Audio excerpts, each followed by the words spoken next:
I like the Suns tonight. I like them laying 6. I thought that spread was fat for how bad they've been playing this season early on and how good Minnesota has looked. Not so fast. Midget. Yeah, little guy. Hey, not so fast. This is the first game of Booker, Beal, and KD. This is their debut together. Yeah, that's fucking beat. Fuck Bradley Beal. He is the worst. And I'm officially off of the Suns tonight. I honestly might even fade him. Justin Herbert, I'm just going to say it. He's mid. Dak Prescott, he's a coin respecter right now. Yes. He is. Jameis Winston, though. I feel like he could go in the GOAT category just because he's Jameis. You could tell last night. Kent State had no business winning that game. They were never winning that game. Shit bets. I cannot believe what my eyeballs witnessed on the court last night in the MAC. What the fuck, dude? Took Nick Bosa over 0.75 sacks. So Baker's screwed. The offensive line is screwed. Nick Bosa is going to terrorize them.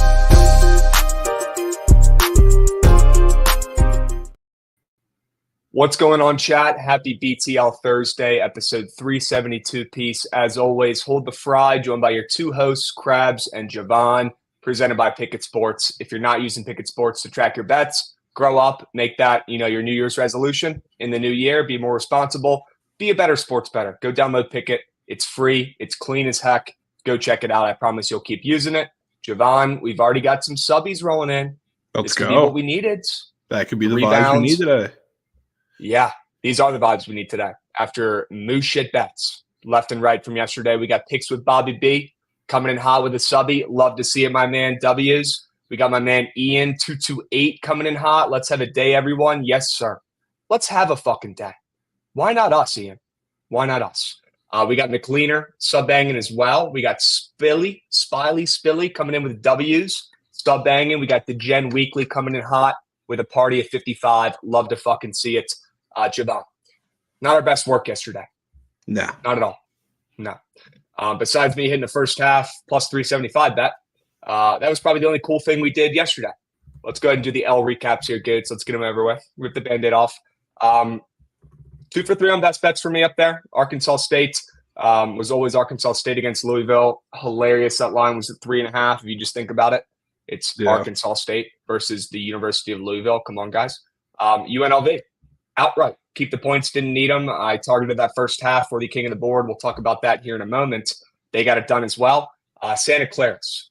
We're going to talk about them in a moment as well. Javon, your best bets, 1 for 2 and a squad ride L. Not the best work, but we can't win every day.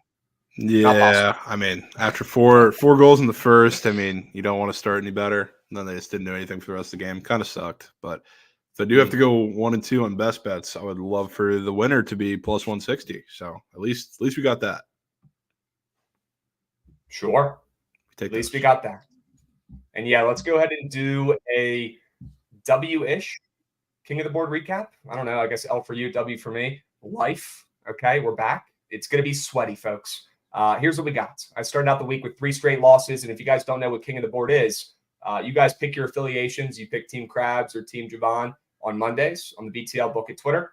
And then we go through the week with our 5, big bets of the week and see who ends up on top. Somehow end up 2-0 through the first 2 weeks, chat. As I've talked about plenty. You should probably already know that by already. But Javon, after an 0-3 start, I clapped back with a little UNLV plus 375 first half to put me back in the green this week, plus 0.75 U's. Okay. You did not have your best day yesterday. No. You're still 3-2. You're completed for the week, and you're up 1.76 units, I believe. You know what, though? You take that. You take a 3-2 week, up 0.176 units, and go about your day. That's a W betting card. Javon, I got to go, plus 101 to tie you in my last play, plus 102 you to get win. I think that's a W math. Slightest bit of plus chicky, and you're home free if it's green. Yeah, and Chad, I'll be honest with you. You probably looked at the slate today. It is nothing to get you out of bet. But that does not mean there's not winners to be found. Okay, 2 days. Don't forget. We got 2 days. So I'll probably, unless something starts screaming at me during BTL, I will probably be taking this to tomorrow with way more college basketball games and way more options. But we'll see. Who knows? Maybe I'll get a weird feeling during the BTL show today, and I want to lock something in. But, guys, stay posted. I'm going for an absolute legacy comeback. We'll see how it plays out. Okay? Javon, we should probably show this Prize Picks recap, but it's not good. It's not good at all. I think we went 0 for 4 on this last night. Can somebody correct me if I'm wrong? I think Did we we got reverse sweep this? one. I think we got one. Caleb Boone was Did we definitely get Dylan green. Brooks? Caleb Boone was for sure green. I know that. Okay. Caleb, yeah, and Dylan Brooks ended with 11 after 9 in the first quarter. That was cool. Had never seen something like that before. That probably could have been the steamed crabs, but it is what it is. And yeah, Chad is asking for a little Yapton recap from last night. We've got some work to do.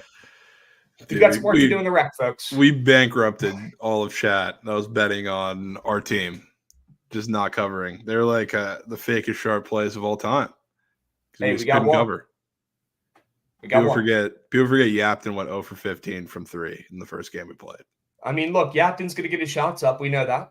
Okay, we know Yapton is a 15, 12 to 15 shots per game type guy. He's going to need to get his shots up, whether he's hitting them or not. We know how it goes, and we want Yapton to succeed. We want him to thrive. We want him to get better every day, and it's our job to improve Yappy time and his play out there on the court. Javon, maybe we got to get somebody to grind his badges for him. I don't know, but something's got to change. It was never Trey Burke. Never Trey Burke. No, I think I'm gonna go over to the house and set him up with a shot today and figure it out. Okay. But I mean, he also is just a traffic cone out there, man. We got to get him some defensive improvements. You might need to teach him how to play defense a little bit. Yeah, you might need to show him. People forget Kish also shot it at the back of the backboard too, under the rim. Did not forget People that. also do forget that. Did not forget that. We need to pull a clip from that. W reminder, free flyer. We got to pull that clip from Kish, literally shooting a ball at the back of the backboard. Unbelievable. Rumor has it. Unbelievable. Gooch might be making it big tonight. Gooch? Might need it. Gooch on ground in 2K? In the park? Rumor has it. That's what I'm hearing. Okay.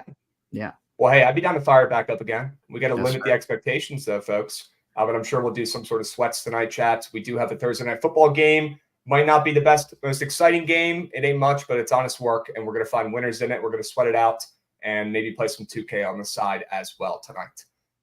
What else today, Javon? We'll do college basketball conference futures here in a minute. Perfect time to do that today. I feel like with not many games, these kids are still finishing up their exams. They got to figure it out. But those should be ending soon, Javon, and we could go over these conference futures today when we have a little bit of time. We'll obviously go over the Chargers and Raiders game. Chat, don't get too excited. Easton Stick versus O'Connell. That one should be great. And then obviously leave plenty of time for the ICE and the association. We got a good amount of hockey bets in our best bets today, chat. And as always, we put our best bets down below on the ticker. So if you want to check them out, if you're just looking for bets, looking for action, you don't want to wait for us to talk about the plays. They're always scrolling across on the bottom. There's always action for you guys to lock in. Okay. We got Paddle Watt coming in, giving out a sub bang to the community. Let's fucking go, Paddle Watt. Let's go, kid. We got Green Guy, 7373 sub bang in 10 months. W Streamers, W Green Guy. Love to see it. We got a Hype Train, level 2. I would love to see that Hype Train go to level 3. If you guys haven't sub banged in a while, if you're feeling generous today, the holiday season is approaching. Okay. Let's get to a level 3. I would love to see that. That would make my day. We got Ron, his daily sub, giving it out to the community. Who's giving out more subs than Ron? Nobody. Nobody's doing it. Ron. And we got Guy Who Gambles is back, Javon. Let's go. Backdrop. Giving out a sub. Come on, Guy Who Gambles. What do you say, kids? Picks with Bobby 8? Sure. We're making picks with Bobby B. Bobby B or Bobby 8? I don't know. I don't care. Sub bang for 15 months. Love to see it, my man. W Bobby. First time chatter. First day here. Excited for the picks from Big Bill Tice. Big Bill Tice. Welcome. Drop a follow. Okay. Stick around. We run this every single day. And then Trent will take over for the Surge stream afterwards. Plenty of gambling content to take the edge off for you and find you winners. Okay. Lock the heck in. We do a squad ride at the end of every show in the last, 5 to 10 minutes where we kind of vote and go over our best bet, our POD that we all tail. So make sure you stick around for that, or at least drop back in towards the end of the episode, Big Bill, because that's kind of the bread and butter of what we do here. Okay. W's, Javon, let's get this freaking nasty entry off the screen. I got something else to bitch about. Goots, run that shit.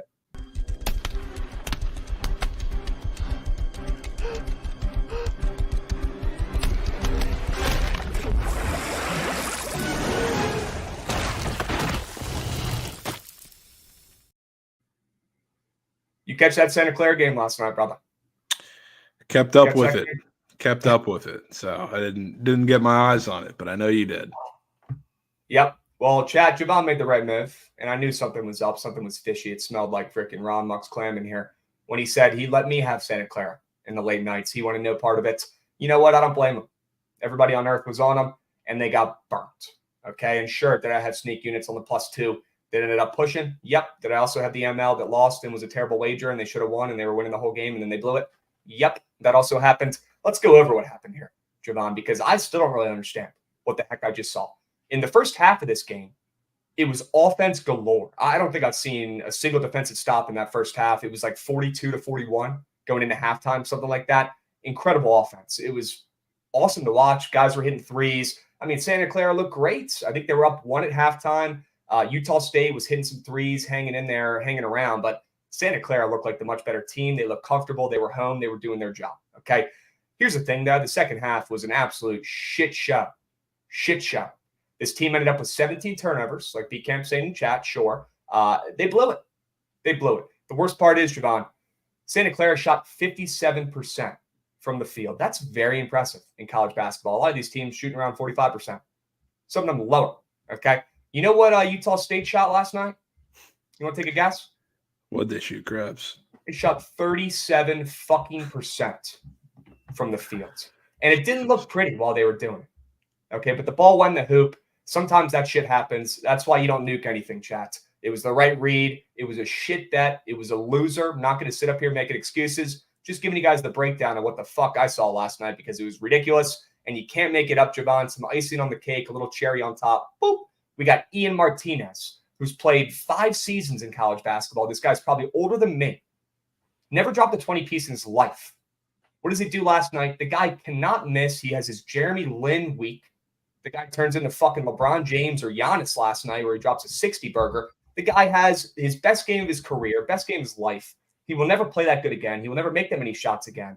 Anomaly. Cake. Rat shit. Loser. We move. Santa Clara, they don't have stones. They don't have a guy. They don't have a closer. That team lost the game. I'm not even going to say Utah State won it. Santa Clara blew it with turnovers. They shot almost 20% better from the field. They actually did shoot exactly 20% better from the field than the Utes. And they still lost. And if you watch the last 5 minutes, you witnessed them turning the ball over like it was their job and making the dumbest mistakes possible. No closers on the Broncos. Utah State, great program, great coach. They were moving in the right direction, and now they're 10-1. It was always the Utes. Fuck Santa Clara. Yeah, that's a tough one. Tough one. Damn. Chad, I'm sorry if you guys had to watch that because I know that one hurt. I know that one hurt. Some of them don't hurt. Some of them are just terrible bets. They're just losers right off the rip. That one hurt. Okay, and we're going to make it up to you guys today. We're going to bounce back. The foot on the line, too, at the end. Dudes, I looked for 20 minutes trying to find a video of that shit. The end of the game, Javon, down the stretch, man, it was unbelievable. Utah State would go up 6, and the next thing you know, Santa Clara would be back down 2 again. And then right at the end of the game, insane. They're down fucking 4 points. Okay. There's like 10 seconds left. They go down, they bang a 3, they review it. Turns out it was a fucking 2. And then that ends up being the final score. So my sneak nuke of +2 ended up pushing. No doubt. Piss. Literally his toenail was on the 3-point line. Unbelievable. All right. Let's pivot. Let's move. That's enough bitching about Santa Clara for one day, chat. Let's talk about some college basketball conference futures, Javon. We got some time today. It's the perfect opportunity to dive into some conference looks for these teams. Some of them have already played a conference game or 2, maybe, but not much, Javon. Mainly conference play starting up next week here in college basketball. And I say we start with the cream of the crop, the best conference around, the ACC. Non-biased. You want to dive right in? Sure. So let's talk about the ACC a little bit. Let's talk about it. Who do you like in the ACC? And I hope chat knows I'm fucking around. The ACC, sadly, unfortunately, has slowly been declining because teams in the SEC have now, become dominant basketball powerhouses along with football. I'm not really surprised. That's where the money is. Javon, ACC, though, still has a couple good teams, still has a lot of elite players and extremely respected programs that are considered some of the elites in college basketball. But some of those squads have been struggling a little bit early on this season. Duke has shown that they're not a top 5 team in college basketball, at least not yet. UNC is sketch. They got Bacot out this weekend for academic stuff. How does that even happen? The guy's 30 years old. He also goes to UNC where they've been caught, making fake classes for kids. So how does this even happen? let the guy play. Okay, he's there for basketball, not for school. Let's not kid ourselves. I don't understand how you get suspended as a senior for academics. That makes no fucking sense. UNC's got issues. Miami's got issues, Javon. They have no depth this season, and that's hurt them a lot. Clemson, though. Talked about Clemson a little bit yesterday or the day before. Unbelievable team. Unbelievable team. Might not have the most talent. If you did some like Madden rankings for all these teams in the ACC, they wouldn't have the highest ranking. Okay, they wouldn't. But you know what they have? They have heart, they have veterans, and they play smart basketball. That's what Clemson does. They're also due as shit. And Coach Brad has been building this program up from the dust, from nothing, for the last 10-ish years. And this is the year they finally do it because they have the guy, they have the finisher in Joe Girard who can make plays and hit big-time buckets when they need it. They have an elite big man in P.J. Hall, and they have a plethora of weapons on the bench and also great guards like Tyson, who's just unbelievable there. Clemson is my team this season in the ACC.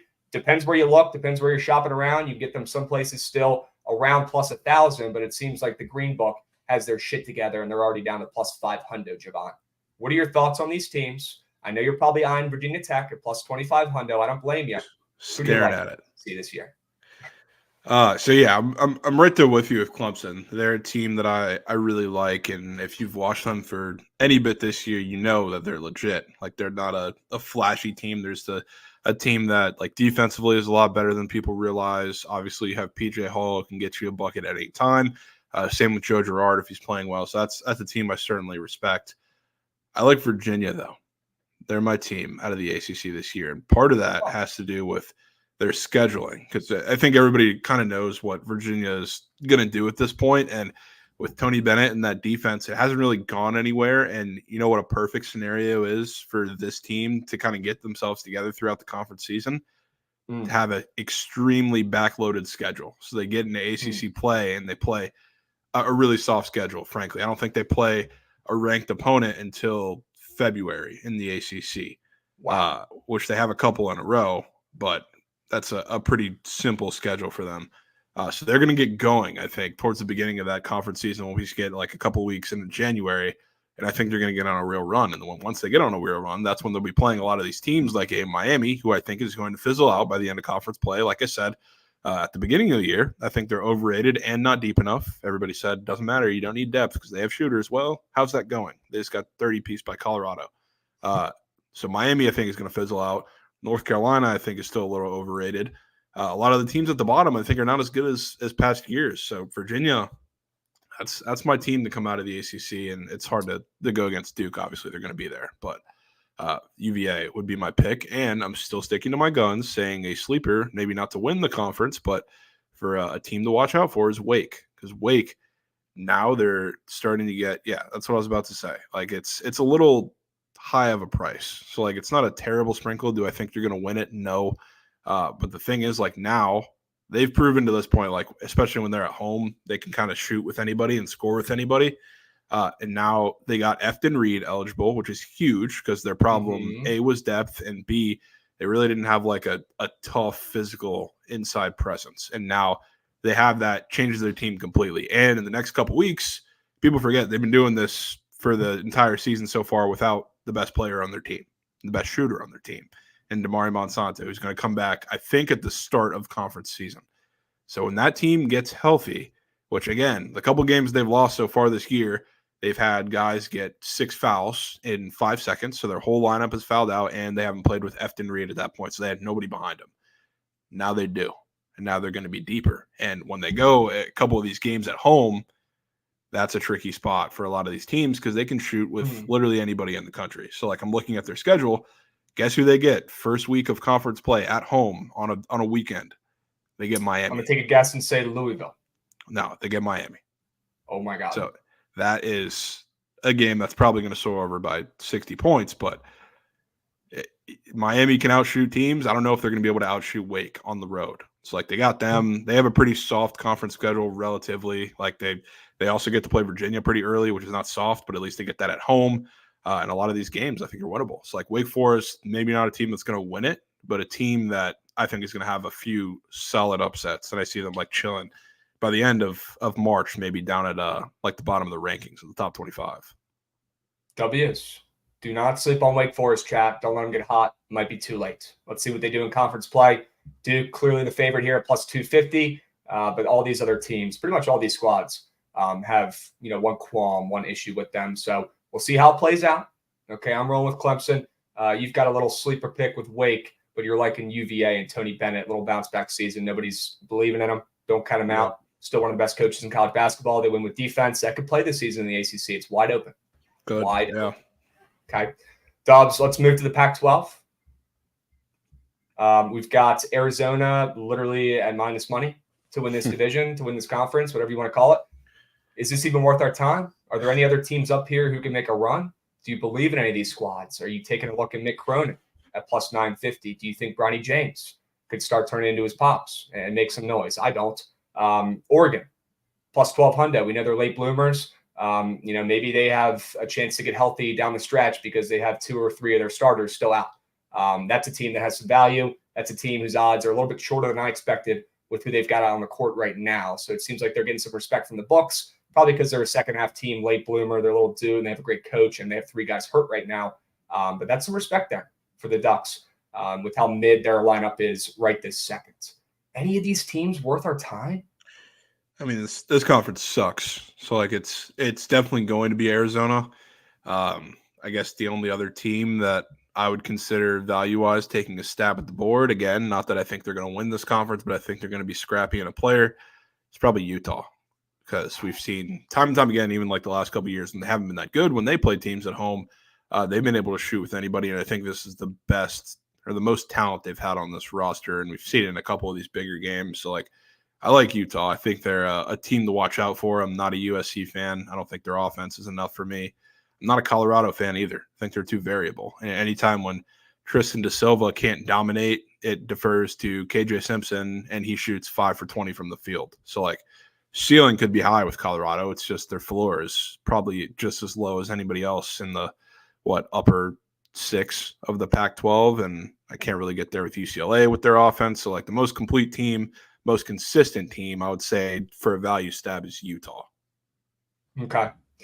Yep, you're probably right. And that's not a name, we're super familiar with being thrown around to potentially win this conference, but that's a program that's gotten better over the years. They can shoot. They got some veterans. And that's also a really tough place to play. So I don't hate the Utah angle. I'll say my sleeper pick, I guess you could say, in this conference, or just a pick that's not Arizona, would probably be UCLA and Mick Cronin's boys. I know they have not looked super sharp early this season. I know their offense looks inept, you could call it. They really don't look good. I mean, they barely even put up 55 points against Villanova in that last game, although that's a very good Villanova defense that was at home. That's a very tough matchup for anybody. I don't care how good or bad Villanova is or who's coaching that team. Yeah. That's a tough matchup against Tyler Burton there. So I'm giving UCLA a little bit of a pass offensively early on this season while they figure out a lot of their new pieces out there on the court. They lost a ton of talent last year, a ton of veterans, but I still believe in what Mick is building out there. And I definitely believe in that defense. And they still have Bono, who's an absolute stud down there in the paint too. So this UCLA team, I think, is going to be a late bloomer again. I think they'll be, catching heat and heating up towards the end of the season when they get, a better feel for what lineups, what minutes, what rotations they want to run with a lot of these younger guys. But they have the talent, they play defense, they have the coaching, they have the experience. And I think that's just too much value on UCLA at plus 950. Arizona at minus money, probably pretty telling, Javon, of how the season's going to go. I mean, Arizona has been nearly unstoppable, but it's still Arizona. Still got to see it happen. So I'll take a stab at UCLA and a very well-coached, defensive-minded Bruins team that's not playing their best basketball yet, but I'm willing to bet they will when it matters down the stretch. Yeah, that's fair. I can respect that. Okay. W's. Let's keep moving and grooving. Let's talk about the A10. Sorry, the AAC, the American, not the A10. The A10 is better, in my opinion, but it's definitely not talent-wise. I just like it. Florida Atlantic, also minus Chick. Looking over here, Javon, is anybody going to give FAU a run for their money? They have not looked as sharp as they did last year, where they were pretty much just a Cinderella story team of destiny. Yeah, I don't think anybody's giving them a run. But I will say I'm looking forward to betting a lot of games in conference because these teams really outside of FAU are very variable. It's they're teams that have high ceiling, low floor in any given matchup. So Memphis they've done this for a couple of years now. They're going to play great games where they look like they can compete with any team in college basketball. And then they have shit games where they look like they're literally playing YMCA ball and can't get it together. That's the story with a lot of these teams in the AAC, Memphis included. Wichita State's looked really good at times, and the same thing. Certain matchups where they match up poorly, they look awful. Tulane and UAB, same story, and USF, same story.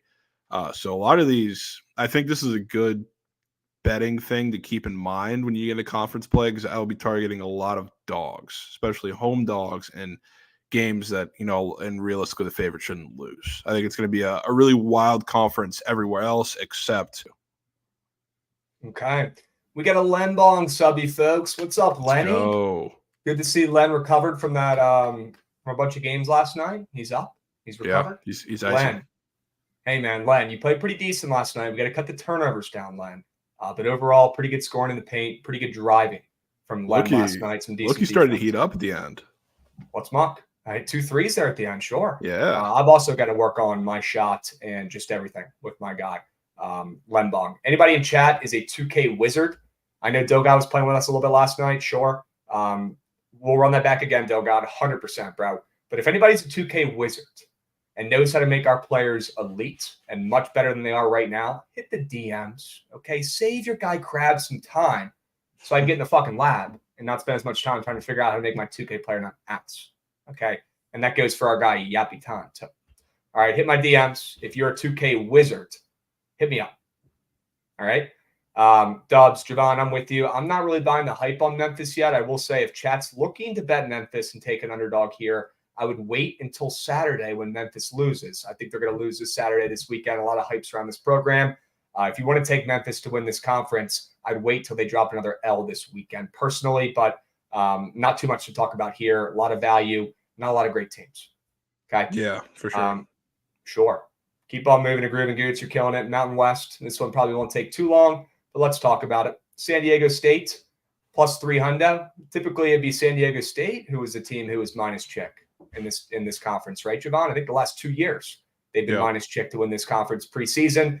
A little bit different this year in San Diego State. They lost a ton of talent, and typically that's not really an issue for Coach Dutch. I mean, that's all he does is just develop and create great teams, defensive-minded wizards and absolute studs out there who clamp up and can't lose at home to save their life. The San Diego State team, though, is not as elite, not as dynamic, not as scary or intimidating as they typically are. That's why they're not minus Chick here. You see New Mexico up here after an embarrassing season last year, Javon. They've had a bunch of injuries early on this year, and they've powered through impressively, in my opinion, and they've shown some serious heart. No heart that I saw from last year. That team had negative heart last season. They had skill, they had talent, but they ran the fucking Houston Rockets, James Harden, 7 seconds offensive sets where they would just jack up shots looking like an NBA team. This year, New Mexico looks more dialed. They battled through injuries. I've been extremely impressed with them. Then you look at Colorado State. Colorado State, what a season they've had so far this year. Sure, they might have dropped their first game of the season the other night, but Colorado State still has one of the best point guards in the country in Isaiah Stevens. I don't care what conference you're playing in. He is one of the best guards, and he will get a chance at the NBA. He's a stud. That's why they're all sitting down there at plus 300. Then there's a little bit of a drop-off with some of these other squads we were looking at. I'll be honest, Javon, maybe this is recency bias, but that Utah State team, they know how to fucking win games. And we've talked about this over the last couple of years. We definitely did last season. Utah State might not be pretty. They might not have the best players out there on the courts, but they fucking win games. They're extremely well coached. They grind out W's. They do a little bit of everything. Honestly, I was very impressed by their guard play last night. I didn't know those guys had those shots in them late. Clutch. And they've got a pretty good big man as well. So I'd say value play here. Maybe I'm just being recency bias from the game last night, but I like Utah State at plus Chick. But if I had to go with a favorite, I'd go with New Mexico this year. The Lobos in a bounce-back season. After everybody liked them last year, they got embarrassed. They underperformed. It was a joke. People are questioning their coach. They're questioning the players. They're going to bounce back this year, and I would not be shocked if they win the Mountain West. So I like Utah State too, and it kind of goes back to Colorado State. I don't want to take San Diego State because they're the favorites done a couple times in a row now, but New Mexico and Colorado State, I believe in, especially Colorado State. Like, I think they're a team that you're going to see in March and potentially make a run. But the one problem with them is they're very matchup dependent because, like, so far we've only seen, St. Mary's common denominator between the two of Colorado State. If you get both those teams in the half court, they can't play offense. So, like, when that's going to be a problem. That's going to be a problem when you play San Diego State. And that's going to be a problem when you go to Boise State, which are two games that I can surely tell you that they're going to struggle mightily in. Same story, I guess. Fresno State's going to make them very uncomfortable. San Jose State can do the same thing. So that's a problem, which is why, like, realistically, I think San Diego State and their defense is going to be key to winning this conference, and I kind of think they will. But Utah State's the one team kind of at the bottom or the middle there has told me they can win games in a couple different ways, not just with their shooting when they're playing up-tempo teams. So value sprinkle, I agree. I think it's Utah State. But do I think you're going to get San Diego State maybe at a better price after they drop some games or teams below them start making a run? Yeah, I think so. Okay. Not every day you see San Diego State a plus chick to win this conference. Maybe a little telling, but also, I mean, it's not rocket science. They lost 3 fucking studs from last season. Your guy, Ledee, has stepped up, but also Ledee was missing MIA the other night in that game. So I don't know what's up with him. I don't know if he's hurt or what. We probably won't ever know until he's back there, back out on the courts because it's college basketball. But that's something to monitor as well. And maybe that's why they're plus chick, because one of the best players in the country and their best player is MIA from this weekend. So we'll see when he returns to the floor. Okay. And maybe a little Wyoming sprinkle for the vibes at plus 15,000. Huh? Yeah, maybe not. Maybe not. No, they are actually disgustingly bad. Yeah, okay. They suck. Sixers squad ride. We crafted up the last 10 minutes every day. Okay, so stick around, tap in. We'll do it in about 40 minutes. Okay, dipping my crab legs and some goat milk tonight. Okay, Chote, sure. And I saw your messages about the 30U whale helping Trent out. Is that game on Saturday? I'm assuming that bowl game he's talking about? I think it's the beginning of next week. It's on like Tuesday or Wednesday. Okay, we got some time. We got Ty Pacino coming in with a subby. Let's go, Beast. Love you guys. Absolute dog. My Baltimore legend. Get your 4s up. Beast. Let's fucking go, dude. I know he's hyped that they got Craig Kimbrell over there in Baltimore. Coltrane dropping a subby. AL100s dropping a subby. Gifting one to Joshy boy. Let's go. W's AL100s. That's my guy, Joshy. Hook him up. We got Dilgod giving out a 5-piece. Let's go. Dilgod. You didn't have to do him like that, bro. I'll see you in the rec tonight. All right. If you're dropping 5 subbies, you better be playing with us tonight in 2K. And then we got Len Bong, obviously, coming in, giving out a subby. Len, good to see you, my man. W's. Work. Sure. Let's keep moving. This conference stinks. Not elite this year. A lot of question marks in the Mountain West, Javon. What about the A10? My favorite conference, my favorite mid-major. I don't really know why. Maybe because some of the teams are local to me. Small schools, they're random. Every once in a while, one of them does something cool. It's been a little bit, though. I think maybe the A10 is due to make some noise, Javon. Maybe in March. Who knows who sneaks in there and does something cool. Looks like Dayton is the betting favorite here. Dayton always gets so much freaking respect. I don't get it. And then Duquesne with Day Grant is sitting right there behind them. St. Joe's off to an incredible start this season. St. Bonaventure, VCU. Javon, I'll be honest with you, dude.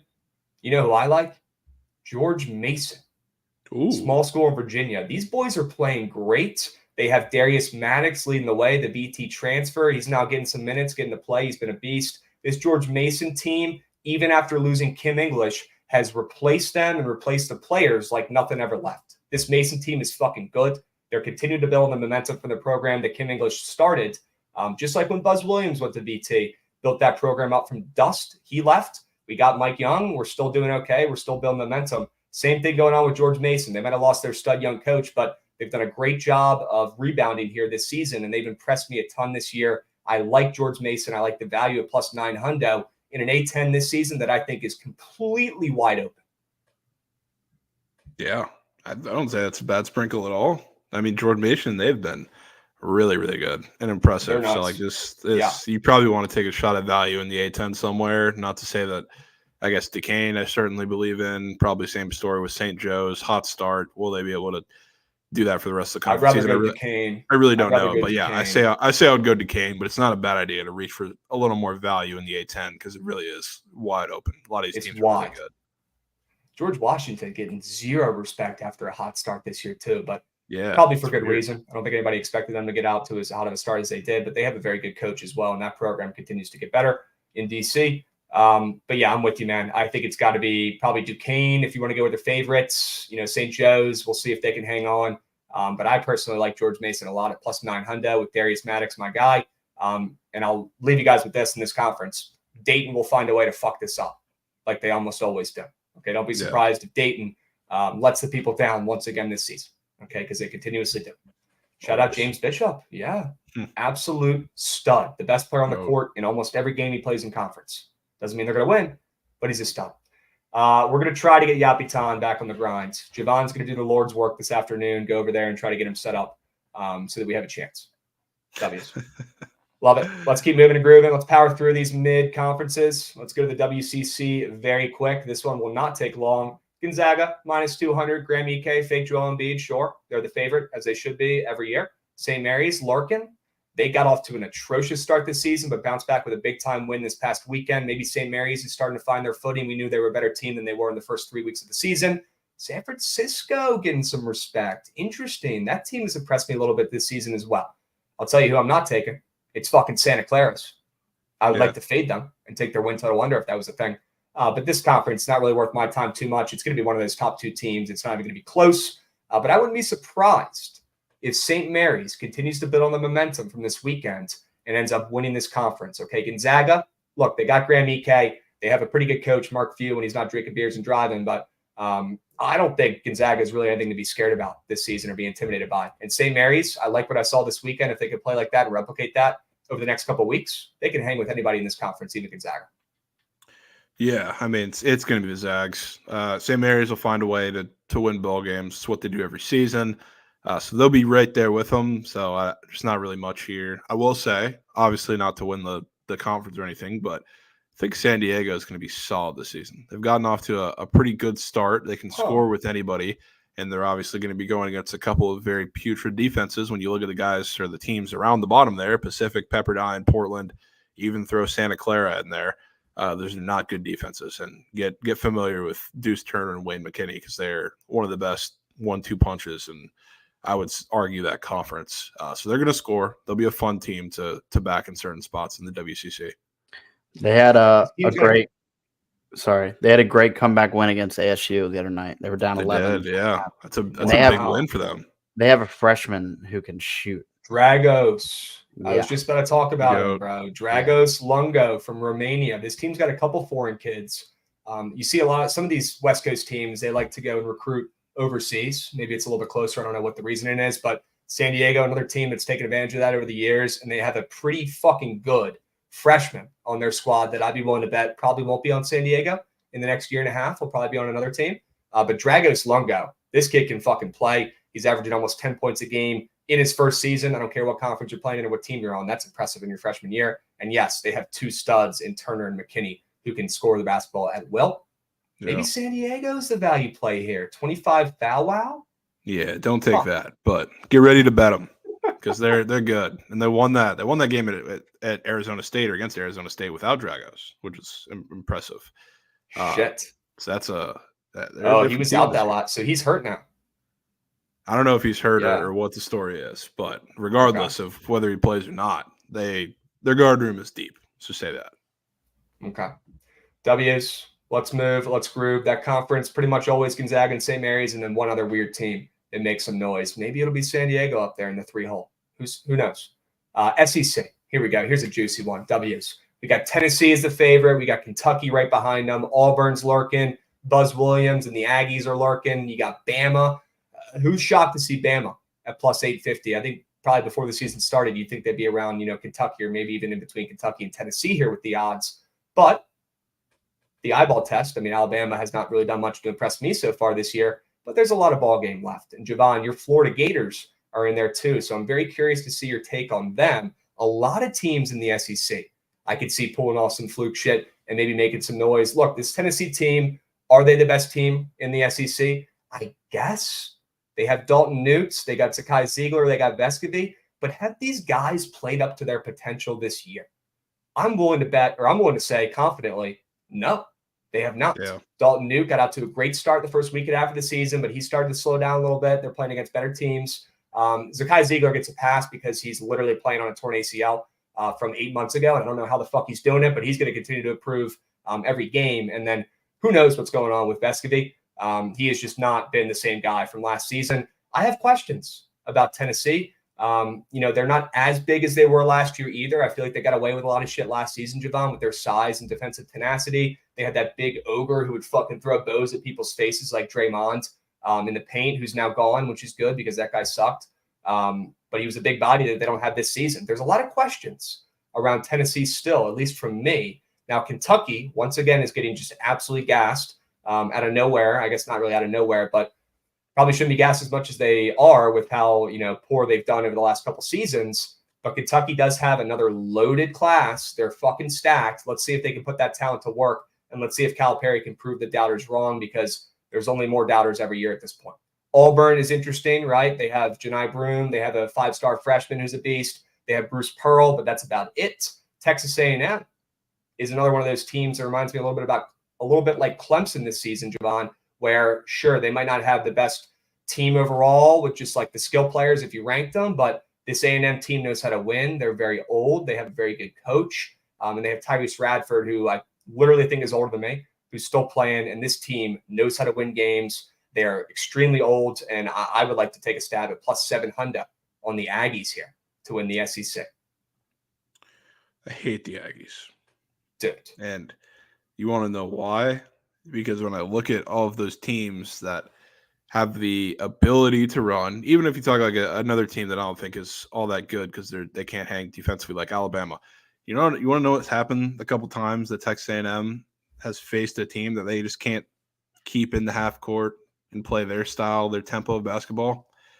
Played FAU and they gave up 96 points. Then what happened the second time? They just played Memphis, who that's a whole different story of them playing that game at home. They gave up 81 points and they lost that game outright as 8-point favorites. So when they play the Alabamas, when they play the Floridas, when they play the Arkansas, when they play even the Kentuckys, they're screwed. So I'm not an Aggie fan whatsoever.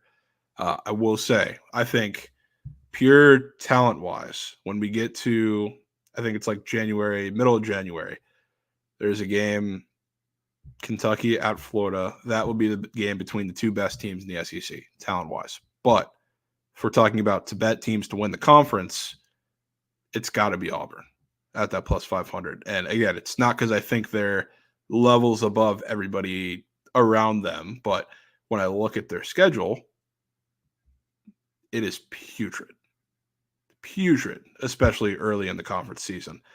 So for a team like Auburn, especially when you get like the bigger matchups, you could say at home in the jungle where they've been absolutely dominant, I don't see much slipping up this team until we get to, I don't know, really the late February's, early Marches. I mean, they play 2 games against currently ranked teams in their entire conference season. And it's at home against Kentucky and on the road against Tennessee. That's it. Damn. So they got a pristine draw. So they're one of those teams that I think Alabama was like this maybe a year or two ago where they were good, certainly, but they got the luckiest draw in all of the SEC scheduling wise. Auburn just might be that, especially when they get a lot of these games at home. They're going to be dominant regardless of how good they actually are. We'll find out when it comes to March Madness, but if we're talking about teams to win the conference, I mean, I think Auburn is your best value shot there. Okay. Yeah, let's see how they match up against Boogie Ellis and the Trojans this weekend. That'll be an interesting game. That'll be an interesting game. I'll tell you what, though, if they're playing in the jungle against a team like USC, who is not very consistent on offense, and they're, I guess, most consistent offensive option outside of Boogie Ellis is a freshman, good luck. Save my job. Yeah, it does not matter how loaded Auburn's roster is. They are almost impossible to beat at home. Doesn't matter. Yeah. They're incredible. Yeah. Okay. Let's go back to those odds really quick. And yes, Archie Aiden Holloway is a stud. That is the 5-star freshman I was talking about. He's a fucking beast. He's a beast. Florida. Talk about them for a second. Yeah, you know how I feel about Florida. The one thing I need to see with Florida is them figure out how to close the game, because they're always in games. They can score with anybody. They've had a little trouble keeping their team together because they've had an injury, like Han Logton, who's a big presence down low. He got hurt early in the season, so they had a big game or two without him. I think they played the Baylor game without him, which was a last-minute thing. They've had Walter Clayton be sick for 2 weeks, so he hasn't been full strength or he hasn't been playing at all. So, these last couple weeks of conference or non-conference play, I'm excited to see their team play together and get a shot to develop some continuity there, because they're talented. I mean, that's one of the deepest guard rooms, I think, in the SEC. When you talk about Clayton, you talk about Riley Kugel, who's going to be a first-round draft pick. Obviously, you have guys who can shoot the three, too. So, I mean, they're deep. And Tyrese Samuel is one of the most underrated players in the SEC right now, I would say. So they're going to be very good. I think talent-wise, they're going to be up there with the best teams in the SEC. They have massive matchups early in conference play against Kentucky and Tennessee. I think they definitely upset Kentucky at home, especially because Kentucky's perimeter defense is awful. They're just going to score with teams. But Florida, if you're not on the train by now, I would recommend buying stock before it's too late. Okay. Yeah, the only problem with them is that they are a tad inconsistent, I guess you could say. They are. The thing is just like I'm fine with them being inconsistent because they have so many options. It's like if it was just like the Riley Kugel show, then that would be a problem because like some games he doesn't show up. But if Riley Kugel's not feeling it, what can they do? They can turn to Walter Clayton. If they're having trouble on the perimeter, what can they do? They turn to Tyrese Samuel or Micah Handlockton's had games where he dominates on the inside. So like I think they're deep enough like in conference play to sustain a couple of those games. Okay. All right. Any of these other squads you're willing to take a sprinkle stab at towards the bottom? It's worth noting that Ole Miss is undefeated still at this point, and nobody could give a single shit. They are not good, and they are going to get waxed this weekend, and that streak will be over. But insane to see an undefeated SEC team not even ranked, not even sniffing literally, the top half of the board here for odds. It's hilarious. And I cannot wait for Ole Miss to lose. Have you seen their schedule? Like who they've played? It's the easiest schedule probably in the history of Earth. Yeah. Whoever set that schedule deserves a raise because now people are talking about Ole Miss basketball for no reason. Yeah. And you know who their first SEC game is? Who? On the road against Tennessee.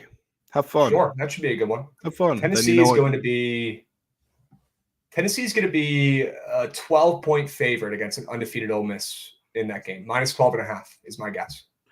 Hey, Ole Miss might slip up sneakily in a couple of these games. They're not coasting exactly. That's what I'm saying. Tennessee's going to absolutely destroy them. No. I'm saying like Ole Miss plays shit teams the rest of conference or non-conference play, like 4 games. I wonder. I wouldn't say they can get upset or can't say they might get upset. You're saying maybe we don't want to even wait to conference play to start. It's not like on paper these games are not threatening. But they're really weird games. So like this week, Cal is fucking terrible. But this is a neutral site game in San Antonio for God knows what reason. So like that game's weird. I think they're playing Southern Miss in like a neutral site Mississippi game, and I think Biloxi or whatever it is.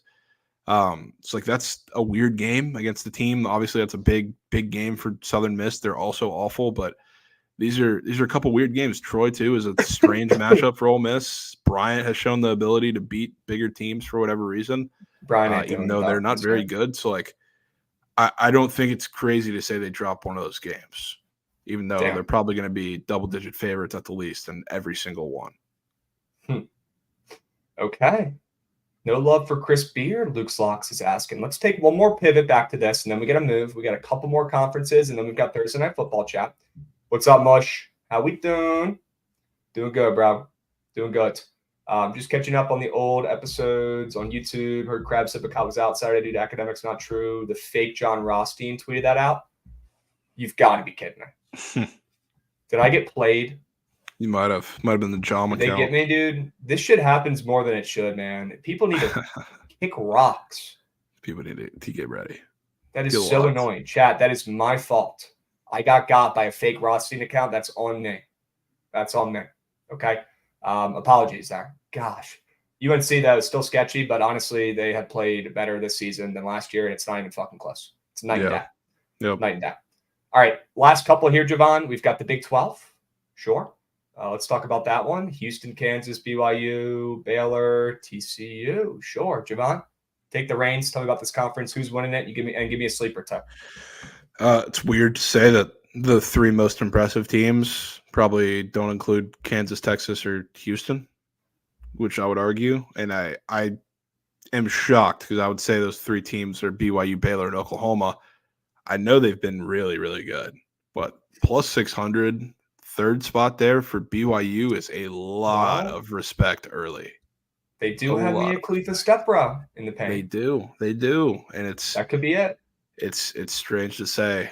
So like they look really good. I would say my pick at this point, it can't be anybody other than Kansas, just because they do it every year. But if I had to take a stab, I would say Baylor. The way they look, they're a little young, but I mean they have one of the best 1-2 punches in the Big 12 at the guard position, which says a lot because the Big 12 is always very deep with guards. So they've been easily the most consistent, which is crazy when you say they have a freshman in Jacoby Walter, who I think is the best freshman in the country, best player on that team. He's been incredible. It's like that team can run with anybody. They can score with anybody. There hasn't really been a team yet that can take them out of their elements. Like I think Baylor is a team you certainly don't want to play. Neither is BYU, especially when you go to Provo. It's a tough place to get a win. So like not saying Houston and Kansas are not the most talented teams, but the way BYU and Baylor look right now, I would not want to step in front of those teams. Obviously at the bottom, Oklahoma's been fantastic. I think they'll find ways to slip up in conference play, but again, JV McCollum, fantastic. Texas starting to get healthy. They suck, but maybe that's going to turn. Their corner is going to turn once they get Dessou back. We're talking about that in chats. Could be massive. So we'll see how they play with him. I'm still not a believer in that guard room because they haven't been consistent to start the season.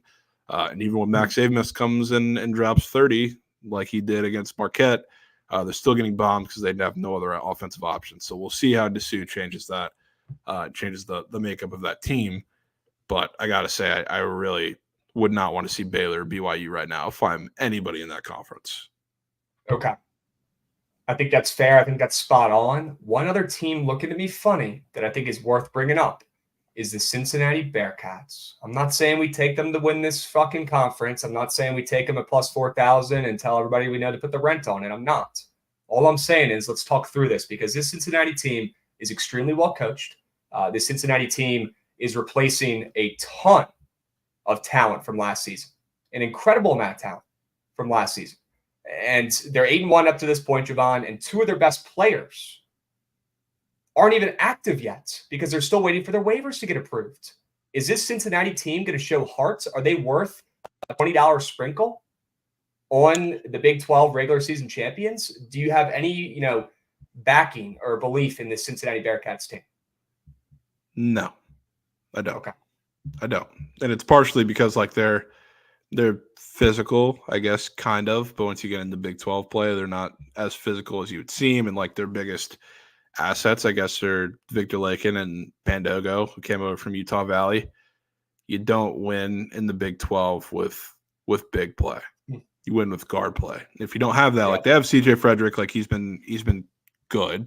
Like it's not like they don't have like decent guard play to get them by. Like they have him, they have Dede Thomas, where they're all right, but I don't think it's enough to carry them. So like when I see the plus 4,000 for a team who's been really good to start the season, they haven't played much, but that seems like a pretty good indication, kind of like the opposite of BYU of what Vegas thinks this team really is. I am shocked to see the Cougars inside a plus 1,000 to win this basketball conference. That is crazy. I was shocked to see that too. Do they have the easiest schedule of all time this year? We can take a look.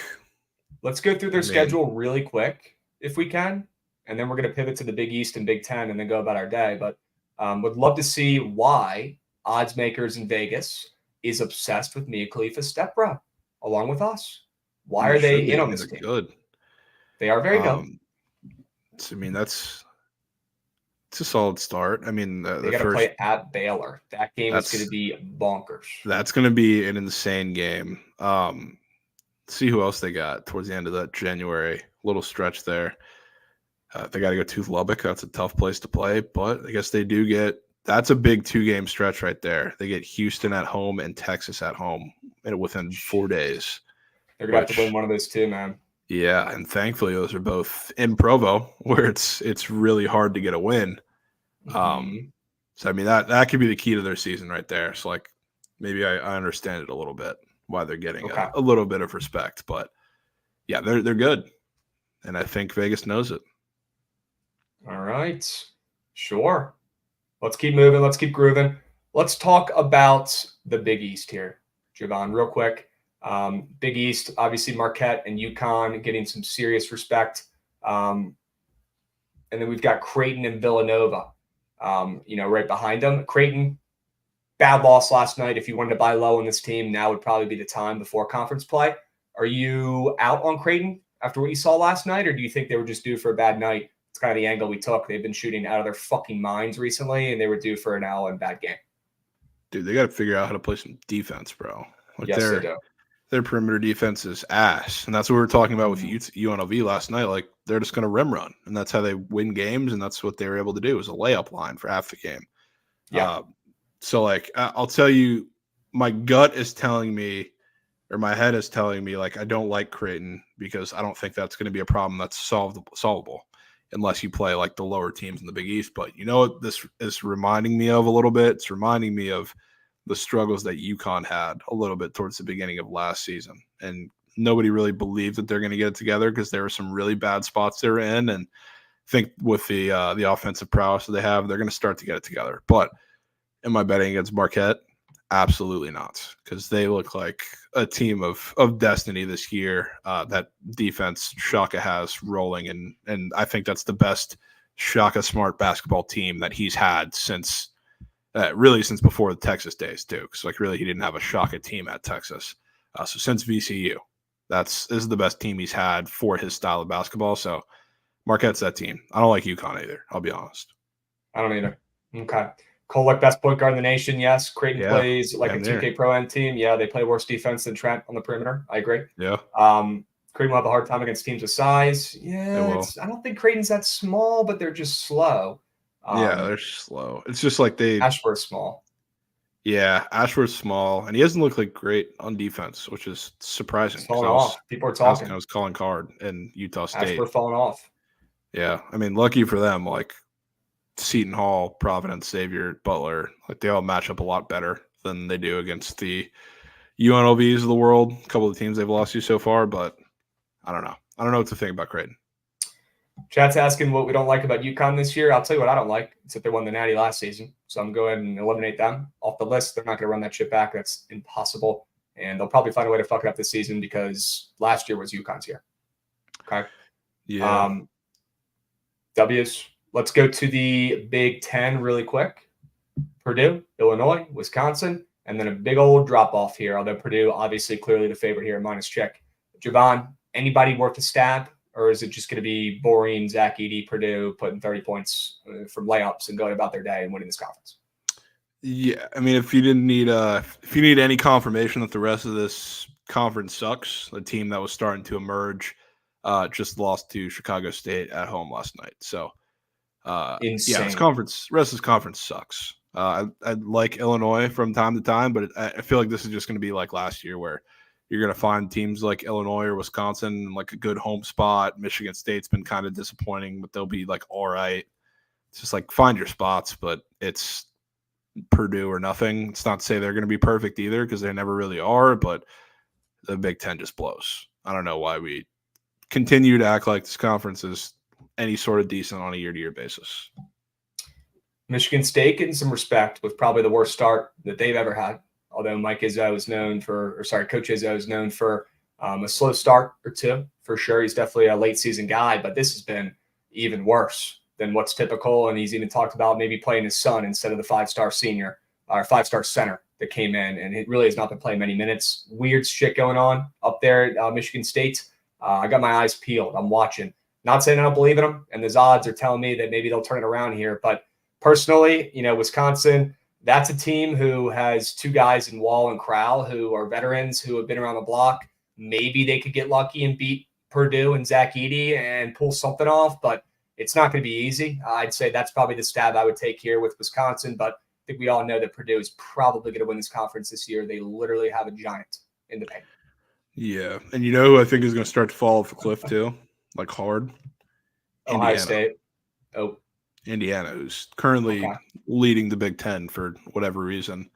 I saw something earlier about how Auburn defended them towards the second half of their game, and they literally couldn't get a shot off. So not that I look at the odds and they're plus 2,500 currently leading the Big Ten, which is a little bit of disrespect, but also if you're talking about giving a team or giving multiple teams in the Big Ten with defensive prowess a blueprint to completely shut down your offense, that's not going to work well.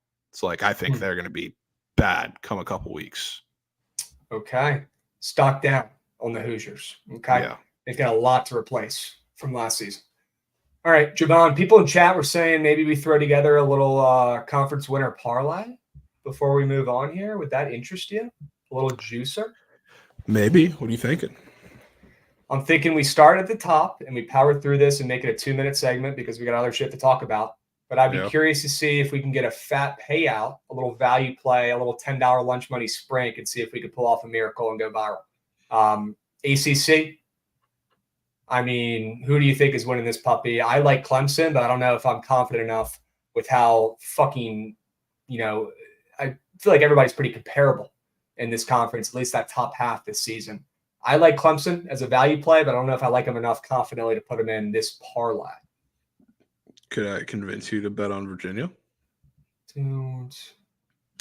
I mean, is that your favorite conference future? Yeah, I'm actually going to take that myself. Okay, then we have to put it in. You're going to look at it. Put it in. All right, put it in. Goddamn Cavaliers, man. Bad things happen when I take the Cavaliers. I want that on record. So they'll probably win the Natty now. Pac-12. I feel like that's. I feel like Arizona's a square one that I can get behind. I'm down to square up for Kitch and take Arizona. I'm down. The only other team that scares me is UCLA, and they put up a 55-piece last game. Okay. Yeah. Why don't we put UVA and Arizona in there? All right. Then maybe one more else? juicy play. 3-piece. Oh. You want to take FAU? I mean, that probably wouldn't be a terrible idea either. Keep scrolling. I don't love that. I don't believe in them. I don't like anybody in that conference right now, to be honest with you.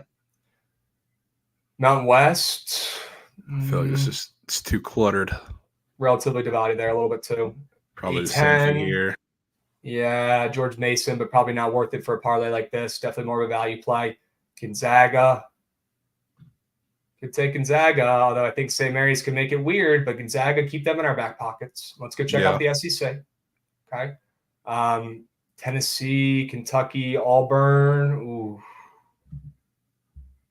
You were making me feel something talking about that Auburn sketch. Yeah, did you take a look at it?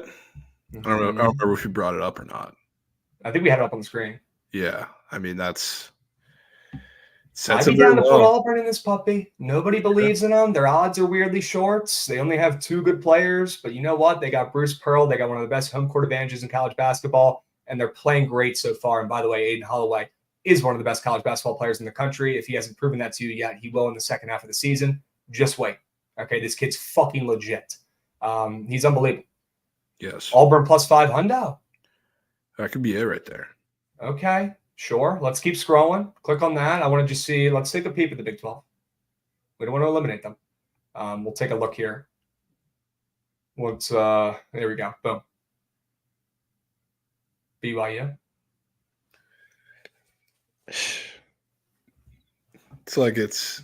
I feel like the odds are very telling.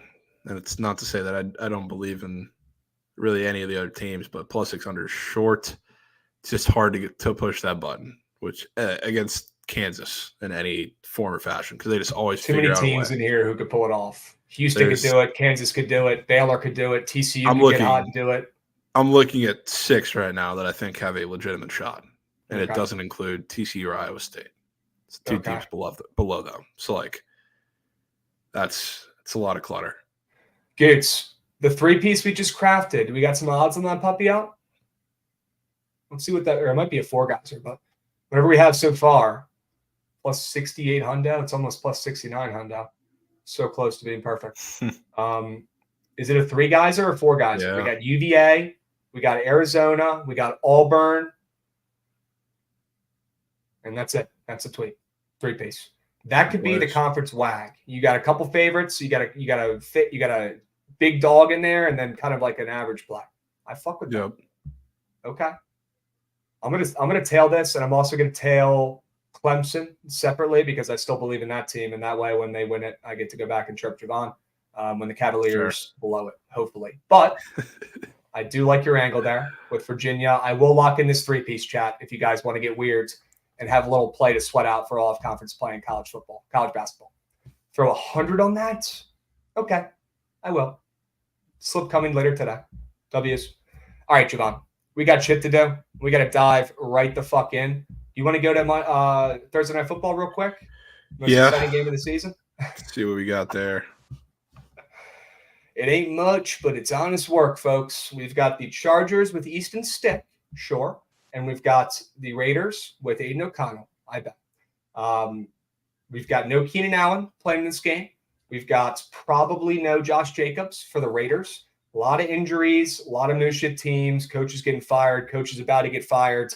A lot of moving parts in this game, including the total, which is actually sneakily moved up a hair today, Javon.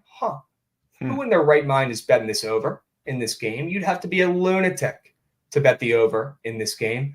And I might just be that guy, folks. I'm going to take Easton Stick to throw a passing touchdown, the first one of his career. And I'm thinking about taking this over in the game tonight, Javon. A lot of unders recently from both these squads. The under seems and looks like the easiest play on the board. The total crept down almost 10 points when all these injuries got announced. But now we're starting to see it creep up just a tad today.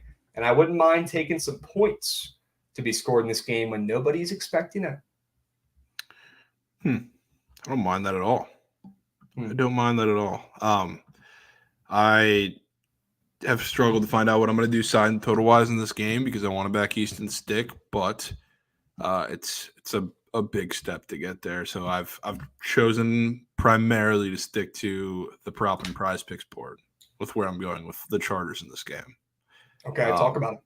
I'm very anti-Quentin Johnston just as a general rule, but now with Easton Stick at quarterback, which is a crazy thing to say, but that line has gotten fat. That's gone up 3 yards since we've been on this, or 4 yards since we've been on this stream, which is odd. I know he just had a big 2 weeks. The back half of it was off of 2 big catches from Easton Stick. So not that I think he's really any good or he's starting to get it together, but Easton Stick is his guy that they were working with a lot in the preseason too. I think they developed, if you watch the offense with him, the route tree with him, the timing with him, he's developed a little better of a chemistry with Easton Stick than Herbert, which a lot of that, again, could have to do with how much they work together in the preseason and the offseason. But everything looks a lot smoother with him in there. So I think Quentin Johnson has a pretty solid day. Obviously, you have the Keenan Allen injury in there as well, helping him. He's going to be essentially the number 1 wide receiver today against a group of corners and DBs that really don't scare you. So, I think he's going to have a pretty solid game, and I think the volume is going to be there. So I like that. I also like something else that is shot up, I think 10 yards. Easton Stick using his legs, which is interesting because usually you don't want to take this when there's a team that's not playing a lot of man coverage.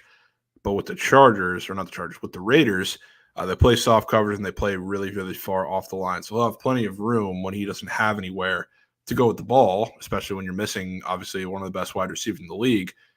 He's going to have plenty of room to operate, and he's very quick to use his legs. Or he has in college, was for a little bit last week, quick to get that little trigger out of the pocket. Now I think he's going to go downfield with it, and that line opened at like 10.5, 11.5. It's up to 20.5. I think he just might be Lamar tonight. So those are the 2 Charger squares that I like. Might be running for his life. Sheesh. Yeah. He was a runner in college. We got a North Dakota State fan in here getting lit up that we're gassing up Easton Stick, talking about him. He was a runner in college. Nobody knows that. The guy's only played a couple games. Not afraid to use legs. That's probably why it's creeping up. I am more than down to hop on the steam. Bump it up to 30. I don't give a shit. I'll hop on the steam. I don't give a hoot. All right.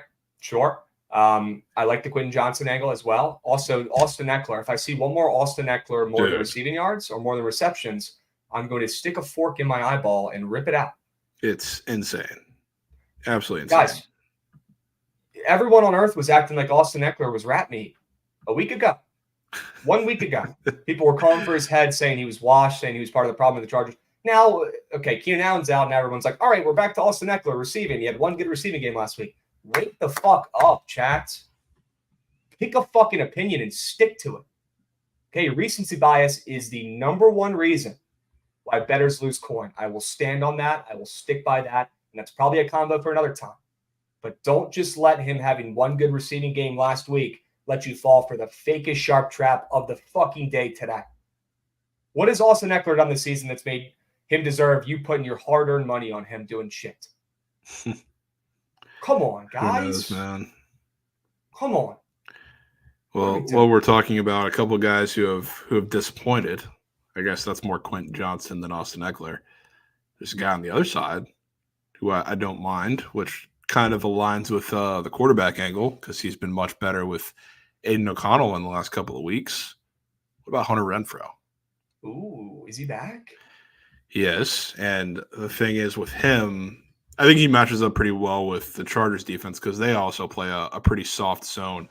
So he's going to get all the space in the world to kind of operate and kind of sit in those zones. And it's only going to take a couple catches for him there. So like usually I wouldn't be too inclined to take a chart that looks like this, but with Aiden O'Connell at the helm against the Chargers, I think that kind of wipes away any thoughts there. So I think he's going to have a pretty solid day. Hunter Renfrow continuing to bounce back after a horrid start to the season. People were calling for his head too. He's sneakily been playing a little bit better recently, getting involved in the offense. Maybe it's that rep with O'Connell running with the twos there. Sure. Probably is, honestly. And maybe we do want to back him and square up here in that angle. Okay. Took Renfrow to score a tutty at plus 600, Bert's saying. Has he scored one yet this year? I'm assuming no. I feel like I would have seen that. I don't think he's scored one yet this season. Has he? Can't say I'm sure about that. I don't think he has. Okay. I don't think, he's got none. Okay. He's got none, folks. Could be tonight. That could be a little value juice play. Okay, maybe I'll take that for king of the board. Psych. All right. What other plays, what other squares did you want to get out to the people before we move? I think I'm good with squares there. Okay. I got much else. What's up? Said I don't really got much else. Okay. Yeah, this game, look, it's not going to, change your life. This game is not going to make you, reach your peak happiness, with your eyeballs watching this game. But it's an NFL game. I hate when people bitch about the primetime games because there's going to come a time in about 3 months, 3.5 months, where there's no fucking football games. And you guys are all going to be bitching about that too. All right. Again, pick a side. I will love and welcome any football game on TV. I don't give a shit if it's incarnate word playing. And I feel like I've made that pretty clear at this point. We got football tonight, chat, and we have money to be made. Javon, I lean the Chargers with the points. I don't know if I'm going to get there. I do like that over as well. So I'm going to be watching the steam, watching the lines move like a fucking hawk this afternoon. I'm going to be seeing what people are betting on. I'm going to be seeing what the boosts are, and we're going to get the people out winners for tonight. Okay. Yeah. What else in this game? What else in Chargers and Raiders? Nothing crazy. I don't think I'm going to do a king of the board play today. Definitely not in that game. Okay. Why don't we pivot to talk about some hockey plays? We do have a couple. Whoa. Holy shit. Is that true? Porta's minus 105. Okay. That's heavy. Put the jacket on him. Put the jacket on him. Okay. It's crazy. Crabs, I can't bet on this game, which most likely means I won't watch the game. Luke, I don't blame you, man. I don't blame you at all. Fair. I don't. Max Crosby, Khalil Mack. Yeah, they're not getting a single sack today. Go ahead and fade that one. Crabs to win KDB, live bet. Let's go, Mr. Beast. That could be the real Mr. Beast, folks. We cannot confirm or deny. Okay. Javon, take us to the goddamn ice, will you? Yeah, I think we have a shared play on the ice here. Rare. Sure. Going to the Panthers. Panthers. Yeah, grab milk. Mac will be getting a sack. There's Trent. There he is. He's up. There he is. Trent, man, you better be playing my career games right now, bro. You better have fucking so arthritis. Locked. You better have fucking arthritis or carpal tunnel in your goddamn hands after how much you played earlier today. Grinding. Also, chat, if anybody wants to grind Trent's my player, please hit us up, okay? Please. We need help out there, okay? Crab Milk collab. Godsend, we got a Crab Milk collab every day. Today, Javon, we got a collab on the ice, it's looking like. We are both on Florida ML, late night take me home piece. What do you like about that? Yeah, on the road. I mean, first of all, it had more to do with the Kraken's little path, which is related to the game right above there, but I felt like this was a big flip-flop spot for both these teams. The Kraken have been rat shit. They lost 8 games in a row, I think, prior to their game where they hosted the Panthers, which is the last game for both these teams, and they shut them out 4-0, which was the first complete performance the Kraken have put together. Really disappointing one for the Panthers. So obviously, I love to back teams off of a shutout. I love to back teams when they're on the road, catching this little bit of steam up to this minus 125 area, especially against a Canucks team that just dominated the Lightning at home, who are a very comparable team matchup-wise. And to be honest, I thought the Lightning had a little bit of life in that game, and that was on paper supposed to be a very high-scoring game, and it wasn't because they dominated defensively. So the reason we see the Panthers getting a little bit of steam here is, I think, just that. So the Panthers coming off of a really disappointing shutout on the road against the Kraken, who haven't been good for really a month now. They've been putrid. Now they're playing a Canucks team who all the numbers will tell you they're starting to come down to earth. I think they're done beating the big teams, and I think they're just going to be a team that beats up on a lot of the worst teams in the league. So on the road here, this price is a little shocking, and I'm willing to go, especially like they got it to minus 130 against the Lightning, which was a price that was a little hefty. So to see them, 50, 60 cents difference against the Panthers, I think that's a little significant. So big Panthers bounce back for me. Okay. And yeah, that was at minus 115 about an hour and a half ago when I was doing some prep. Now I'm seeing that line up to minus 125 some places. Depends on where you look. Love to fucking see that steam. Love to see the boys vibing in chat today. Everyone seems pretty happy overall. Love to see that, even after a Moose shit day on the books. W Vibes chat. You guys are bringing it today. Jump TV, hit my DMs. I need to confirm with Trent and see if he even wants to do that and get somebody to grind. He's my player. But if anybody wants to grind or help out the squad and make the product on the court a little bit better, quicker, hit my DMs on Twitter at @crabs_bets. You guys already know where to fucking find me. I'll go through my DMs this afternoon. We'll sync up. And the max sack removed. Okay. Unbelievable. Looks like he's going to get 5 sacks again today, or 6 sacks like he did the other day. We got Swiss Cheese coming in with his subby, giving it out to the people. Let's fucking go, Swiss Cheese. Love the name, love the sub, W's. More of a cheddar kind of guy myself, but we take Swiss Cheese. We move. All right. What other hockey plays you like, Javon? I got one more, but I want your action first. Anything else we need to be betting? Flip-flop of that same game, Kraken against the Blackhawks today. I thought this was a very obvious, QJ Bumpich. And yes, God, send me that. Please, please, please, please, please. For sure. Yes. So the Kraken, like I said, I think it was 8 in a row prior to this little homestand they have. This looked like the obvious bounce back game. So sandwiched into this, they had the Panthers game that they just played and the Oilers game that I think they have coming up right after this. So what I said was, I think that they're going to win one of those games they shouldn't have won, which they already did in shutting out the Panthers. It's actually Kings, not Oilers, but second time around. But I thought they're going to win one of those games that they shouldn't win. And then the very obvious kind of bounce back spot for them to snap out of their funk, I think they lose. So tonight, taking the Blackhawks, I'll take the +1.5 because I think it's going to be a pretty tight defensive game. Partially because the Blackhawks really are not dynamic offensively, but I mean the Kraken really haven't been either. So I think this is a tight game they kind of stick their heads into. The Blackhawks pretty often score early and then don't really do stuff for the rest of the game. They did that against the Oilers when the Oilers were minus 500 in their last game. Scored first, gave up the next 4, never really a pulse in the game. If you do that against the Kraken, it's a little different. They don't have that switch that they've been able to flip. So I think this is a 3-2 type game where the Blackhawks stay in there. Maybe they win. It is interesting too. There's somebody was saying in chat, there's a good amount of money hitting the over, and the under is starting to catch some steam too, down to, 6 minus 125. You're probably going to see 5.5s pop up soon, which is not irregular for either of those teams, the way that they're playing right now. I guess you can say for the Kraken, coming off of dropping 4, their best offensive performance in a while against a really good team in the Panthers. Maybe that's a little sign of what to come.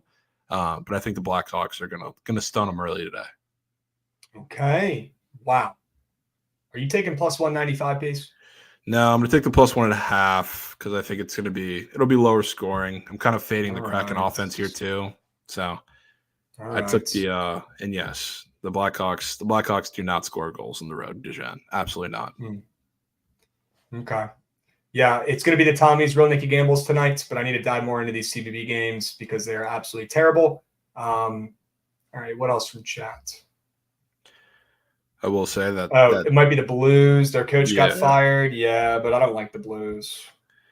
Yeah, it's a tough one to take. It might just be one you have to take. I will say I was kind of looking forward to taking -120 now. Yeah, it is what it is. I will say I was kind of looking forward to backing the Lightning off of that game against the against the Canucks. They kind of got rolled. That looks like a fat price in my opinion for the Oilers. So I think I'm kind of off there. Okay. Talk to me about the Wild though. Yeah, I like the Wild here at home against Calgary. I thought that line was a little bit fat. I know Calgary has not been playing great recently. I think they've lost 4 of their last 5. Minnesota coming off a nice little shutout against Seattle. They've won 3 of their last 5. They've covered 4 of their last 5. I like Minnesota here at home. I thought that that ML was very, very juicy. And I talked to my NHL associates, my Sharps, aka Goots, and he told me these teams are pretty even. Maybe Minnesota's a little bit better, but that's ML was a little bit juicy there, even though they're home. I'm back in the Wild against Calgary, and I've been seeing a lot of Calgarys in chat during BTL today too, so that could be the difference. Could be. I will say I hate playing teams off of a shutout, and the Wild just shut out the Kraken. Yeah. And I think they played 2 weeks ago, or a little week and a half ago, and it was 5-2 Wild. So I'm not going to play the Flames, but I can't be on the Wild. I'll tell you that much. Okay. Well, then I will stay off, and then we will go about our day. Sure. I think we can both agree the Panthers. Panthers is by far my favorite play on the ice tonight. Yeah, definitely. For sure. Go. Speaking of favorite plays on the ice tonight, might be time to get a little squad ride action going, Javon, huh? Well, before we do that, quickly, let's go to CBB because that's probably my favorite play on the board, oddly enough. With it. Go. Lamar, +1.5. I don't want to hear it, man. I don't want to hear it. They're winning this game. And you know what's funny too? Because I liked the spot. I liked everything. We did see a line flip, but kind of rightfully so. Let's talk about common opponent between these last 2 teams because it's the same team. And you know who it is? Oddly enough, common thread, Sam Houston State. It always comes back to Sam Houston. You know what happened in both those games that are these 2 teams last game? What happened? Sam Houston beat Lamar by 20. And then Louisiana Monroe, they beat them by 1. So it's a little discrepancy. And you also have Louisiana Monroe has been great on the road. Outside of game 1 against Houston, which I don't really count that. They're 3-0 ATS on the road, which includes, I guess this was a semi-neutral site game, but not really. Central Michigan, 10 points, 10-point victory as 3-point dogs. SMU covered, lost by 13 and a 15.5-point spread. And then the last one was that Sam Houston game, +9.5. They lost by 1. So comfortable covers for the most part in those couple games. Now we see Lamar on the catch +1.5. So that tells me all I need to know. Lamar's winning. This is a Bethune-Cookman type play that you lock it in and you shut it. You shut it. We don't want to hear it at Bet Freeze. I bet. Why did the line flip? Because it should. I don't know where I put my Sam Houston jersey. I might have destroyed it in a fit of rage after a purchase because I couldn't find it. I tried to put it on. But we don't have time for games or jokes or fun, Javon. We have a squad ride to craft. We got to hurry up. Goots, run that damn train.